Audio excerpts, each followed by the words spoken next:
मेरा नाम गौरव, मैं कक्षा 7वीं का छात्र हूँ। हम जी आटा के छात्र हैं। विकसित भारत के लिए हमारा थीम समृद्ध भारत है। हमारा शब्द थीम है पेपरों का प्रयोग कम से कम प्रयोग करना है। पेड़ हमारे पर्यावरण का एक अहम हिस्सा है।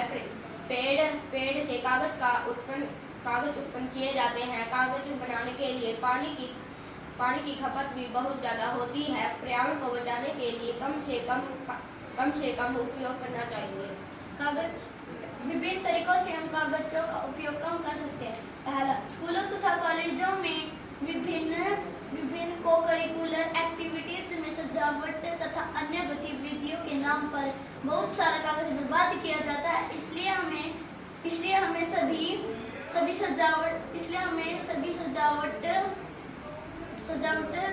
तरीकों या उपायों को अपनाना चाहिए। दूसरा, पेपरलेस कार्यालय। आज के डिजिटल युग में हमें सभी कार्यालयों में दस्तावेजों को सॉफ्ट कॉपी के रूप में ही प्रयोग करना चाहिए। तीसरा, बैठकों में या व्यक्तिगत काम के लिए हमें डिजिटल नोट्स या ऐप तथा अखबारों की बजाय ई पुस्तकों या ई मैगजीन का उपयोग करना चाहिए। हमें रिसाइकल पेपर का ज़्यादा से ज़्यादा उपयोग करना चाहिए। पर्यावरण को सुरक्षित रखने के लिए हमें पेड़ तथा पानी का संरक्षण के लिए कागज का कम से कम उपयोग करना चाहिए। धन्यवाद।